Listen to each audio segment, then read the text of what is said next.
Welcome back to another book summary. I really wanted to record this video today, and I looked outside and the sun is shining, which is a really big deal for here where I live, out near Seattle. It's been pretty dark and cold this winter, so having the sunshine, I have to take advantage of this. So I apologize for having my eyes closed and squinting a lot if you're watching the video version of this, but just know I am soaking it up. Today's chapter I'm really excited to share with you. It's a short and sweet one, and it's a really good place to just jump in. If you haven't started this book at all and you're just looking for an easy, kind of fun chapter to read, I definitely recommend this chapter. It's not exactly what you would expect, but it's a really good one anyway. It is chapter 11. It's called Heat, Retrieving a Sacred Sexuality. And it has a couple different shorter stories in it, all of them kind of pointing to the specific type of sexuality and sexuality as sacredness. I remember when I was looking through this book for the first time and I saw the sexuality chapter and I was tempted to just jump right to it. And I had in my mind like an idea of what it would be about and how sexuality has shown up in my life and in culture. But this chapter actually really took me by surprise because the main focus of this chapter is really more about the obscene and kind of dirty and almost humorous side of sexuality. So if you were like me expecting some kind of deep, sensual dive into orgasmic pleasure, this is not really what the chapter is about. But her perspective on sexuality is still deeply healing, especially for those of us who grew up in this culture of objectifying women and women's sexuality. To reclaim it through laughter and through humor is really powerful. She starts the chapter by talking about the dirty goddesses. There is a being who lives in the wild underground of women's natures. This creature is our sensory nature, and like any integral creature, it has its own natural and nutritive cycles. This being is inquiring, relational, bounding with energy sometimes, and not at other times. It is responsive to stimulus involving the senses: music, movement, food, drink, peace, quiet, beauty, and darkness. It is this aspect of a woman that has heat. Not a heat as in, let's have sex, baby, but like a fire underground that burns high, then low in cycles. From the energy released there, a woman acts as she sees fit. A woman's heat is not a state of sexual arousal, but a state of intense sensory awareness that includes, but is not limited to, her sexuality. She really dives into this topic head on and really calls out the language that we might use around sexuality to make it seem improper or unacceptable. Some of the words that people have used for sexuality are words like obscene and vulgar. And she even goes ahead and tries to define those words and give us a different perspective on what the words obscene and vulgar might mean. She defines the word dirt. Filth, generally, soil, dust, etc. The obscenity of any kind, especially language. A dirty word, an obscene word, also currently used for something that has become socially or politically unpopular or suspect, often through unmerited criticism and denigration or from being out of line with current trends.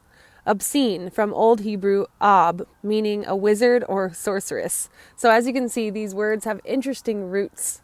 And as you can see, it's really hard to pin down the real definition of the word obscene and how it has shifted and been kind of pushed underground over time. She talks about obscenity as having the ability to loosen what is too tight, to lift gloom, to bring the body into a kind of humor that belongs not to the intellect but to the body itself, to keep these passages clear. So a big focus of this chapter ends up being really about laughter, and of the kind of laughter that you just can't hold in. It could even be seen as laughter that is unladylike. It's unladylike to laugh at these kinds of things. She starts off with a story from a famous Greek myth starring Demeter and Persephone, who I'm sure you've all heard of. Demeter is the earth mother whose daughter Persephone is a beautiful goddess that loves nature, and as she's out looking at some flowers, the god of the underworld, Hades, comes and takes her from the upper world. Demeter, in her despair, tears apart the land in search of her daughter, and in her grief she curses the fields and the fertility of the land itself, and everything dies.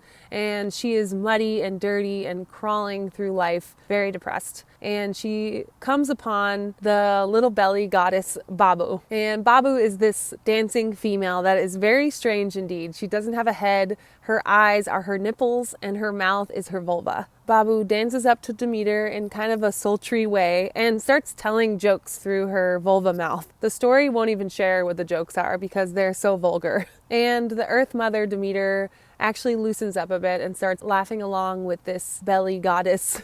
This laughter rejuvenates her and gives her the strength to continue looking, and eventually she finds her daughter Persephone. And even though the story is really about Persephone and Demeter, the appearance of this belly goddess Babu is really important to notice, because she represents that ability for women, together with other women, to lighten and lift any depression or anxiety through humor. And as she points out, it's the type of humor only women will understand.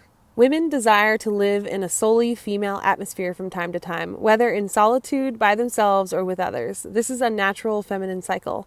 Male energy is nice. It is more than nice. It is sumptuous. It is grand. But sometimes it is like too much Godiva chocolates.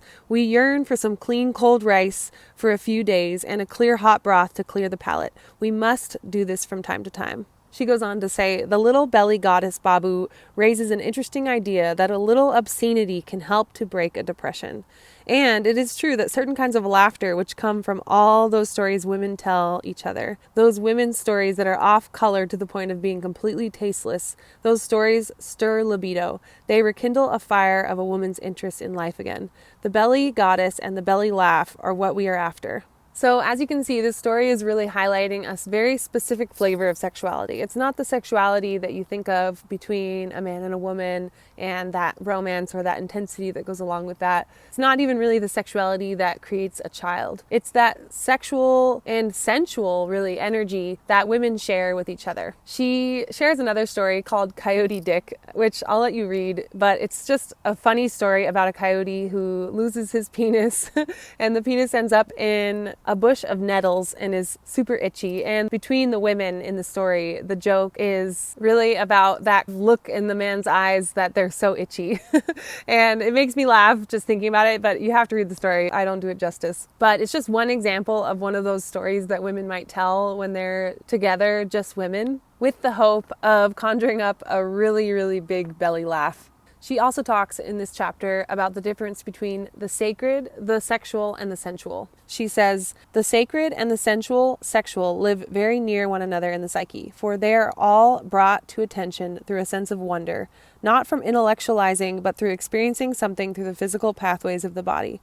Something that, for a moment or forever, whether it is a kiss, a vision, a belly laugh, or whatever, changes us, shakes us out, takes us to a pinnacle, smooths out our lines, gives us a dance step, a whistle, a true burst of life. And she goes on to say, laughter is a hidden side of women's sexuality. It is physical, elemental, passionate, vitalizing, and therefore arousing. It is a kind of sexuality that does not have a goal. It is a sexuality of joy. And it is sacred because it is so healing.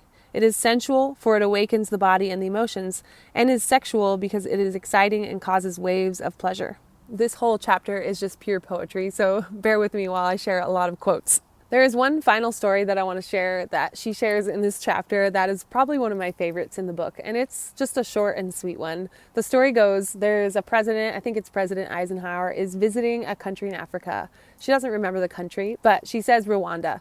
In the tribe that the president is visiting, the women do not wear clothes. But the missionaries that are setting up this visit from the president want to ensure that the president is not offended. So they talk to the tribesmen and they make sure that the women have clothes. So they give the women skirts and blouses to wear, and the day approaches when the president is visiting. When the president arrives, they're all lined up on either side of the road wearing just the skirts because they didn't like the blouses. So already you can see that that's kind of funny. The leader of the tribe assures the missionaries that the women have a plan. So as the president approaches, each woman takes her skirt and lifts it over her head. As you can imagine, probably chuckling into the skirt as she does this. They are not wearing underwear. So I love reading this story because it's such a perfect description of the type of humor that she's talking about in this chapter. It's that taking of our sexuality and turning it into something obscene, something sort of uncomfortable, especially in the modern age. In a way, even though it's frustrating that as women we are told we need to cover up, there's also a lot of humor in the fact that we are monkeys that wear clothes. So this version of sexuality has really shifted a lot of the way I think about sexuality, and it gives me this more primordial feeling than the way sexuality is sold to us today. And something I think about a lot is just from media, and especially social media, how sexuality can be a very objectifying thing. And as a woman, there's a lot of pressure for us to feel and look sexual. And a lot of times that means looking really young, or sometimes helpless, or sometimes pouting. There's a lot of this sexual energy that feels a bit stifling, like we have to fit into a box. And what I love about this chapter is she's really introducing a whole nother version of sexuality that we can feel into that's as old as time. And that is the sexuality in humor, and how even just a really good belly laugh just feels so good, like such a good release. So like I said, that chapter is pretty short, but I definitely recommend reading it if you're interested in this topic and getting a broader view of what sexuality can mean to you. I have a few prompts, but this time around, I'm going to let you do these on your own. I don't think these are necessarily answers we need to share as a group, but if you want to do a little bit of journaling on your own, here are the prompts that I came up with. The first one is share a belly laugh story with a woman in your life. Or if you want to, you can just write them down in your journal. Just the other day, I was reading through a thread of typos, and these typos were all really funny because they all were accidentally sexual in really uncomfortable situations, and I was dying laughing. Literally, there was tears streaming down my face. So finding ways to laugh around sexuality and vulgarity and obscenity is a really enjoyable practice. So in your journal, or if you'd like to, you can share in the comments below. I'd love to hear more stories and reasons to laugh at the obscenity of sexuality. And my second prompt is reflect on your relationship with the word obscene. And just to add to that, you can also reflect on your relationship to the word dirty and vulgar. And I think there's a lot in there in our psyches for each of us with these words, and feeling like, what does it feel like as a middle schooler to be accused of having a dirty mind or having your mind in the gutter, especially as a woman? It feels like, at least in my experience, the boys were expected to have their mind in the gutter, but that if a woman was thinking dirty thoughts or laughing at vulgar things, that it was seen as unacceptable by the culture around us. So when I was reflecting on my definition of obscene and dirty and vulgar, a lot of good juicy stuff came up for me. I hope you liked my summary of this chapter, and thank you for joining me in this beautiful sunny day, and I'll see you next time for chapter 12.